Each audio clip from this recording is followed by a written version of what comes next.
নমস্কাৰ স্বাগতম জনাইছো তেজছ লাইফ ৰাজ্যৰ সন্ধিয়াৰ বাতৰিলৈ ষ্টুডিঅ'ত মই ৰিমলি নগাঁও উপনিৰ্বাচনত কংগ্ৰেছে বিচাৰিছে এআইইউডিএফৰ সমৰ্থন ৰিপুন বৰাৰ সুৰতে সুৰ মিলালে বিৰোধী দলপতি ৱাজেদ আলী চৌধুৰীয়ে আজমল টিএমচিৰ সহায় বিচাৰিছে ৰিপুন বৰাই দলৰ মজিয়াত এই বিষয়ত আলোচনা হোৱা নাই কিন্তু ঠিক কথাই কৈছে ৰিপুন বৰাই মন্তব্য ৱাজেদ আলী চৌধুৰীৰ এটা আহ্বান জনাইছে ৰিপুন বৰা ডাঙৰীয়ে জ্যেষ্ঠ কংগ্ৰেছ নেতা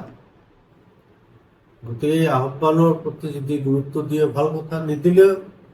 আমিতো সকলোৱে ফাইট কৰিব লাগিব আৰু এটা কথা কৈছো যে ৰিপুন বৰাই যিটো আহ্বান জনাইছে আৰু এই ৰিপুন বৰাই যেতিয়া প্ৰদেশ কংগ্ৰেছৰ সভাপতি আছিলে তেতিয়াই কিন্তু আজমলৰ লগত এলায়েন্স হৈছিলে মহাজোঁট আপোনালোকে গঠন কৰিছিলে গতিকে ৰিপুন বৰা আৰু আজমল অকমান কৰবাত দুৰ্বলতা আছে নেকি একো দুৰ্বলতা নাই ৰিপুন বৰা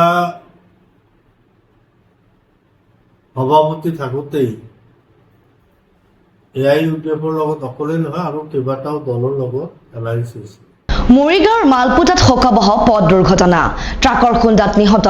এজন বোলবম যাত্ৰী আহত আন এগৰাকী ট্ৰাকৰ খুন্দাত মৃত্যু হোৱা যাত্ৰীজন নভেটিৰ মানৱ জ্যোতি দাস আৰু আহত ব্যক্তিগৰাকী দাদুল কাকতি মৃত মানৱ আৰু আহত দাদুলে চাইকেলেৰে জাগিৰোডৰ নিজৰাপাৰাৰ পৰা বোলবমলৈ যাত্ৰা কৰি মৰিগাঁও অভিমুখে উভতি আহি থকা অৱস্থাতে দুৰ্ঘটনাটো সংঘটিত হয় ট্ৰাকখনৰ চালকজনৰ দুৰ্ঘটনা সংঘটিত কৰি উক্ত স্থানৰ পৰা পলায়ন চাহক মৰিগাঁৱৰ পৰা আমাৰ সাংবাদিক মকিমুদ্দিন আহমেদে পঠিওৱা এই প্ৰতিবেদন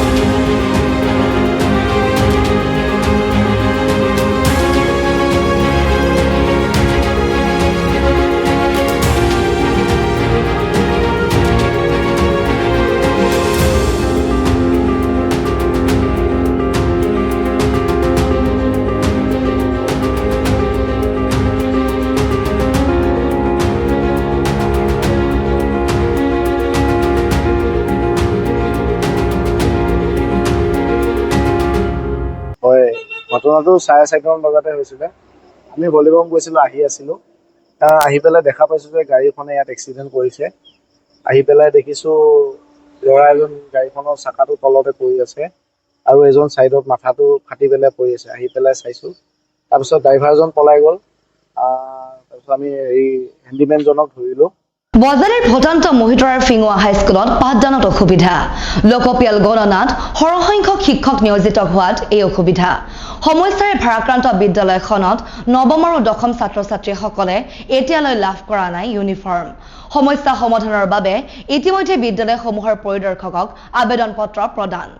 চাহক বজালীৰ পৰা আমাৰ সাংবাদিক প্ৰাঞ্জল দাসে পঠিওৱা এই প্ৰতিবেদন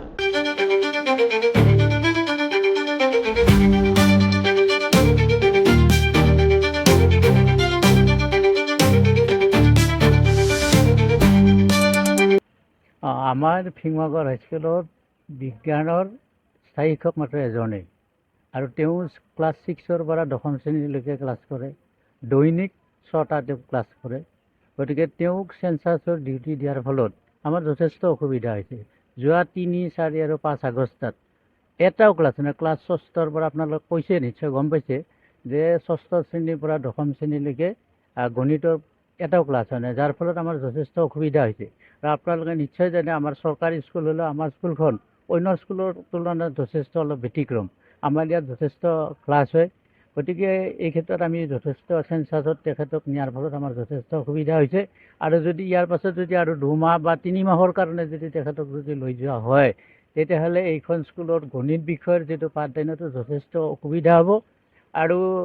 এই অসুবিধাটো আচলতে দূৰ কৰাটো যথেষ্ট মানে এটা সমস্যা হ'ব কাৰণ যিহেতু দশম শ্ৰেণীৰ পৰীক্ষা আছে ইতিমধ্যে 6 মাহিলী পৰীক্ষা আহি পালেহি গতিকে আৰু তেওঁলোকৰ যিটো কোৰ্চটোত এনেই 2 মাহ কম পায় গতিকে তাতে যদি আৰু চেঞ্চাছত যদি গণিত শিক্ষকজনক যদি লৈ যোৱা হয় তেতিয়াহ'লে আমাৰ স্কুলখনত মানে ভাবিব নোৱাৰা এটা ক্ষতি হ'ব বুলি মই ভাবোঁ আচলতে ইউনিফৰ্মটো আমাৰ 6ৰ পৰা দশম শ্ৰেণী আছে যে 6ৰ পৰা 8ম শ্ৰেণীলৈকে আমাৰ তত্ত্বাৱধানত থাকে প্ৰধান শিক্ষকে আচলতে নিবিদা যোগে ভেণ্ডৰলৈকে মানে ইউনিফৰ্ম দিয়াৰ কাৰণে ব্যৱস্থা কৰে আৰু সেই ব্যৱস্থাটো ইতিমধ্যে আমাৰ সুচাৰুৰূপে সুকলমে পাৰ হৈ গৈছে আৰু প্ৰতিজন ছাত্ৰ ছাত্ৰীয়ে ইউনিফৰ্মটো পাইছে কিন্তু নৱম আৰু দশম শ্ৰেণীৰ আমাৰ যেহেতু দ্বাদশ বা একাদশ শ্ৰেণী নাই কিন্তু নৱম আৰু দশম শ্ৰেণীৰ ছাত্ৰ ছাত্ৰীসকলে 6 মাহিলী পৰীক্ষা আহি পেলাই এতিয়ালৈকে ইউনিফৰ্ম পোৱা নাই আৰু কেতিয়া পাব তাত এটা নিশ্চিত সিদ্ধান্তত আজি নাৰায়ণপুৰৰ কলেজ পাৰত ভয়ংকৰ পথ দুৰ্ঘটনা AS25 FC 9501 নম্বৰৰ এখন ট্ৰাকে খুন্দিয়ালে স্কুটি আৰোহীক কোনোমতে প্ৰাণ ৰক্ষা কৰা শিক্ষয়িত্ৰীগৰাকীক ততাতৈয়াকৈ নাৰায়ণপুৰ আদৰ্শ চিকিৎসালয়লৈ ভৰ্তি চাহক লখিমপুৰৰ পৰা আমাৰ সাংবাদিক উজ্জ্বল শইকীয়াই পঠিওৱা এই প্ৰতিবেদন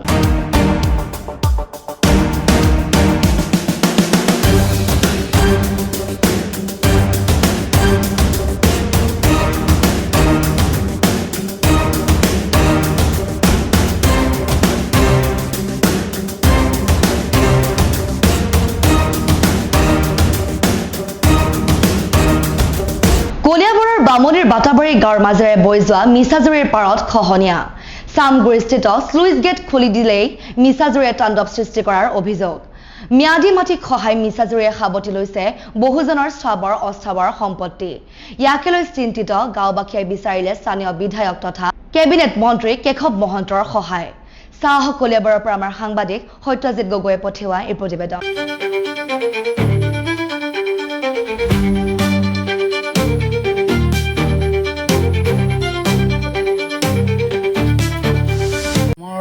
গোটেই বামুণী পথাৰ গাঁও আৰু এইখিনিতে আমাৰ এনেকুৱা মানে খহনীয়াৰ সৃষ্টি হৈছে যে আমি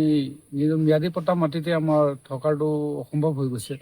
গতিকে মই আমাৰ চৰকাৰ আমাৰ যি আমাৰ বিধায়ক মহোদয় বা মন্ত্ৰী মহোদয় আছে তেওঁলৈ আমি আবেদন কৰোঁ যাতে এই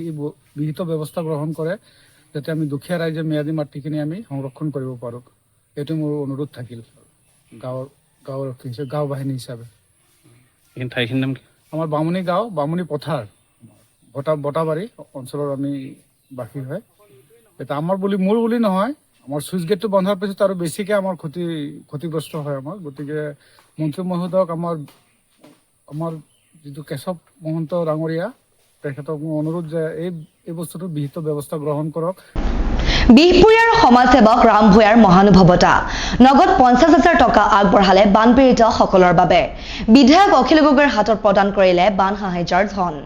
চাহক লখিমপুৰৰ পৰা আমাৰ সাংবাদিক উজ্জ্বল শইকীয়াই পঠিওৱা এই প্ৰতিবেদন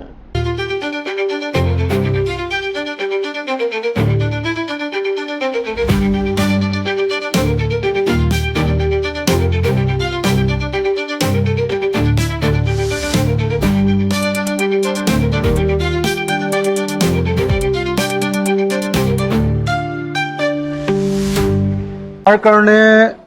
এটা বহুত ডাঙৰ সৌভাগ্যৰ কথা যে আমাৰ বিহপুৰীয়া সমষ্টিৰ এজন বিশিষ্ট নাগৰিক অসমৰ এজন বিল্ডাৰ ৰাম কুমাৰ ভূঞা ডাঙৰাই এইবাৰ আমাৰ শিৱসাগৰ সমষ্টিলৈ আহি ইয়াৰ মানুহৰ দুৰ্দশা দেখি মোক সমষ্টিটোৰ ৰাইজৰ সহায় কৰিবৰ কাৰণে টকা 50,000 নগদ দান দিছে আৰু তেখেতে কথা দিছে যে আমাৰ শিৱসাগৰ সমষ্টিৰ কেইবাটাও ভগাঘৰ তেখেতে নিৰ্মাণ কৰি দিব তেখেতে নিজে বিল্ডাৰ হয় নিজে ঘৰ বনোৱা বিল্ডাৰ হয় গতিকে তেখেতে কেইবাটাও ঘৰ বনাই দিম বুলি কথা দিছে আৰু কাইলৈ ৰাতিপুৱা তেখেতে ভাগি যোৱা ঘৰ কিছুমান চাই কোনকেইটা ঘৰ বনাই দিব তাৰ সিদ্ধান্ত গ্ৰহণ কৰিব গতিকে মই সমগ্ৰ শিৱসাগৰ সমষ্টিৰ 50,000টা পৰিয়ালৰ হৈ আৰু শিৱসাগৰ সমষ্টিৰ 2,19,000 ভোটাৰৰ হৈ মই বিধায়ক হিচাপে ৰাম ভূঞা দাদাক ধন্যবাদ আৰু কৃতজ্ঞতা জনাইছোঁ আমাৰ বিপদৰ সময়ত তেখেতে দূত হিচাপে আহি আমাৰ ইয়াত আহি থিয় দিছেহি মই সদায় কৈ আছোঁ যে আমি ভূপেন হাজৰিকাৰ দেশৰ মানুহ যি মানুহে মানুহৰ বাবে লিখি থৈ গৈছে আমি জুবিন গাৰ্গৰ দেশৰ মানুহ যি সদায় মানুহৰ বিপদৰ সময়ত সহায় কৰিছিলে আমি জয়ন্ত হাজৰিকাৰ দেশৰ মানুহ যি সদায় বিপদৰ সময়ত গীত গাই গাই মানুহৰ কাৰণে সাহায্য সামগ্ৰী তুলিছিলে আজি দাদা তেখেত নিজে এজন ধনী মানুহ ভাল অৱস্থা গতিকে আপোনালোকৰ বিপদৰ সময়ত ৰাম ভূঞা ডাঙৰীয়াই আমাক এনেকৈ আহি সহায় কৰাটো সৌভাগ্যৰ কথা মই ৰাম ভূঞা দাদাক সমগ্ৰ শিৱসাগৰবাসী ৰাইজৰ হৈ মোৰ আন্তৰিক কৃতজ্ঞতা আৰু ধন্যবাদ জ্ঞাপন কৰিছোঁ আজিলৈ সন্ধিয়াৰ বাতৰি ইমানেই প্ৰতিটো বাতৰিৰ বাবে চাই থাকিব তেজছ লাইভ